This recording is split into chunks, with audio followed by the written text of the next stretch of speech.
Digital Minimalism by Newport. Key insights. Over the past 10 years, people have become increasingly dependent on their smartphones, spending large parts of their days swiping through their phones. Newport argues that this preoccupation with digital media has turned into a behavioral addiction, costing its users more than it benefits them. Newport's solution is called digital minimalism, or an organized way to resist automatic uses of this technology, which has led to increased loneliness and depression. He advises taking a 30-day break from digital activity and replacing this time with activities that bring meaning, purpose, and focus, and then only reintroducing the digital activities that remain essential. Our smartphones weren't intended to be addictive. They have evolved to profit from our attention and away from being positive tools. When cell phones first hit the market, no one suspected they'd evolve into personal and portable computers. As technology changed, smartphones started adding more and more features, making them increasingly attractive all-in-one tools. But as people started using the phones for more than phone calls and short text messages, a new incentive emerged for tech and media companies: keep people using our products for increasing amounts of time. The tech industry has flourished as a result of keeping our attention. The more they can do this, the more money they get from advertising companies. Google and Facebook have ballooned into a billion-dollar powerhouse for its skill at delivering advertisements to its users who return to the service multiple times a day. Users should be aware that companies profit from their attention, and they prioritize this profit over the well-being of their users. Companies maintain this attention by tapping into our primal need for rewards and social approval. Getting many likes on a post or lots of positive comments on an opinion produces a buzz of excitement. We develop a reflexive urge to check for more notifications and post things that will garner attention, a simple way to satisfy these primal feelings. But because digital media is so accessible, we begin to scroll mindlessly on the most pleasurable and instantly rewarding applications. Increasingly, behavior becomes addictive, and we fill spare moments with continuous scrolling. A life can be improved by removing distractions and embracing the things that support our values. Newport's digital minimalism comes from the broader concept of lifestyle minimalism, or the idea that living with less can improve your life. According to minimalism, the things we most value can bring high reward, and removing distractions can help us live more intentionally. You can consider which things support your values like no other thing can. When this thinking is applied to our technology, we can ask, what technology can support my values? Is it distracting me from what is most important by taking time and energy away from meaningful pursuits? How can I use technology to maximize the value I get from the time spent on it? Newport presents 3 principles that explain the benefits of minimalism in economic terms. The first principle states that clutter is costly. Newport explains that in a practice called New Economics, popularized in the late 1990s, economists started to incorporate life costs when calculating something's worth. In our daily lives, we can consider whether the presence of certain things are costing us by being a part of our lives, and whether after this calculation it still feels worth it to include. The second principle states that optimization is important. In economics, this principle is seen in the law of diminishing returns, where the value of a good decreases as you get more of it. For example, buying an additional smartphone wouldn't feel nearly as valuable as buying a first smartphone. Accumulating things, products, and activities in our lives does not necessarily result in improvements. The third and final principle states that intentionality is satisfying. Choosing things that support our values can make our use of them feel more rewarding. By the same token, rejecting things that do not support our values can make our lives happier and more meaningful.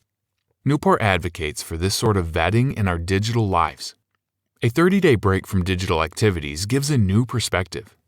Before writing this book, Newport conducted an experiment where he asked 1,600 volunteers to take a technical sabbatical.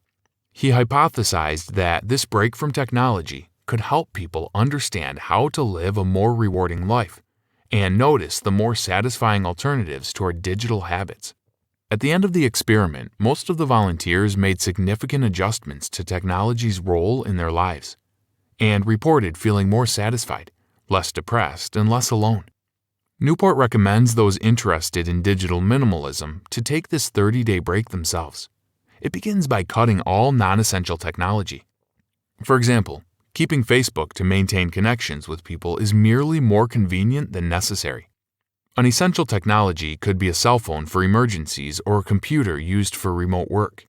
If a cell phone is allowed, you could check which applications are being used through the screen time feature on iPhones and the digital well-being feature on Androids, and remove the distracting and non-essential ones. During this period, aspiring minimalists should consider what they will replace the digital activities in their life with. These activities should be enjoyable and compelling. For example, if Twitter was used to keep up with political commentaries, you could find a political discussion group or create one amongst friends. Social clubs are a great way to experience the social rewards of social media in a more robust way and tangibly build relationships within your community. After 30 days, the reintroduction period becomes critical to finding a new path forward. Minimalists should go through each app, website, and device and consider whether to bring them back into their life. Newport recommends asking 3 questions and only moving to the next question if the former answer is yes. First, you should ask whether the technology supports something you deeply value. If yes, then is it the best way to support that value? If yes again, how can this tool be used to maximize its benefits and minimize its harm? At the end of the 30 days, minimalists have a new understanding of which technologies are serving their personal philosophies and which created unhealthy attachments. Smartphones have made contemplation and solitude difficult. There are ways to build these things back into your life. Thanks to iPhones, we don't ever have to be alone with ourselves. But for the young people born into a world with smartphones, many aren't used to spending time away from screens and alone with their own thoughts. It can be difficult to go for a walk without listening to music or to spend time reflecting on our lives without feeling drawn back to social media. Solitude and contemplation are important for understanding our relationships, emotions, and real feelings. Reintroducing contemplation into our lives can help us feel more self-assured in ourselves and our identities. This time alone can also increase our appreciation of the eventual interaction with other people, which become more fulfilling when we feel more secure in ourselves. Contemplation can also help us defend ourselves against groupthink, a phenomenon that's common on social media sites. By taking explicit time to examine our feelings, we don't have to default to the most popular, socially rewarding opinion online to feel a sense of belonging. Building this relationship with yourself can lead to higher self-satisfaction, lower vulnerability in toxic group dynamics, and confidence in your decisions. Because many people find solitude difficult, a minimalist can practice this by leaving their phone at home during a walk or an errand. For those worried about emergencies, the phone can be left in a car or hidden deep in a bag where it's difficult to access. Another way to practice contemplation is by leaving headphones at home during a walk and instead spending time with thoughts that arise. Social media and texting can feel social, but engaging with posts will never compare to real conversations. Schedule a time to talk or call with others. Newport points out that online interaction with a person and speaking to them in length feel entirely different in value. Responding to a friend's post may seem like you're maintaining a friendship, but this is not nearly as satisfying as seeing a friend in person. Seeing friends in the flesh fills us with energy, allows us to gauge the nature of the relationship through body language, and creates lasting memories. Newport recommends noticing this difference and substituting online social stimulus for more intimate conversations, which yield more fulfilling results. Of course, it is easy to default to maintaining friendships online since they require much less mental energy, time, and emotional investment. Newport doesn't advise against all digital interaction. Phone calls can make for great lengthy conversations, and for those averse to the difficulty of phone calls, FaceTime can facilitate a real conversation as well. Newport gives an example of how an executive in his study built meaningful conversations into his life. He offered his friends and peers a standing invitation for anyone to call him at 5:30 p.m., an hour which he dedicated to speaking with people on any topic. Another version of this could be asking people to drop in and join you for coffee at a certain time on a weekend. Such welcoming and open calls for conversations create space for real conversations and relationship to develop. Our leisure time becomes rewarding and satisfying when we spend it doing tough and mindful activities. To avoid spending time on low-quality hobbies instead, schedule designated times for digital media use. Newport believes that since going cold turkey on all digital activities can cause too much frustration, minimalists should schedule their digital activities for small chunks of time that allow them to limit and contain their use. Meanwhile, this makes room for a different form of relaxing called high-quality leisure. Think of an activity that fills you with joy for life. It may be hiking, writing a story, reading a good book, playing soccer with friends, or building something with your hands. These activities are so rewarding because they require real physical and mental energy to complete, and we can feel proud of ourselves for investing ourselves into something with a real life reward. There is nothing more satisfying in life than seeing the fruits of our labor in the flesh, whether it be the smiling faces of friends at a club meeting, the sweat and ache of muscles after a run, or a completed wooden chair made by your own hands. These activities can create rich personal lives for us if we spend our rest time doing them. These hobbies may intentionally feel exhausting relative to digital activities. One way to ease this transition is by scheduling the low-quality activities as a reward for the high-quality ones, given the low-quality activity feels more desirable at first.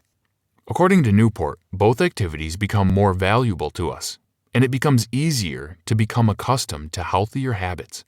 Single-purpose and low-tech devices can help to resist the temptations of smartphones. When we consider what benefits our devices provide us, we can come up with a list of the tasks they help us complete. Single-purpose and low-tech devices can help separate these essential tasks from the distracting features of high-tech gadgets. For example, a flip phone, though ugly and outdated, allows a minimalist to call their family and friends. Another example is the use of a bullet journal in the place of a digital calendar and planner. Custom layouts can make for an all-in-one planning tool without having to reference a screen, not to mention how much cheaper journals are to replace than smartphones. Getting used to these single-use devices can be difficult, but it is a surefire way to avoid the temptations of smartphones.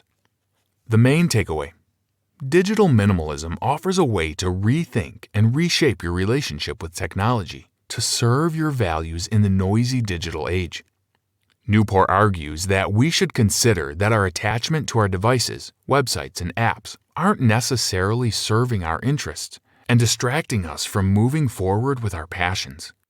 He also argues that technology is no substitute for time spent with other people, with our communities, and with ourselves.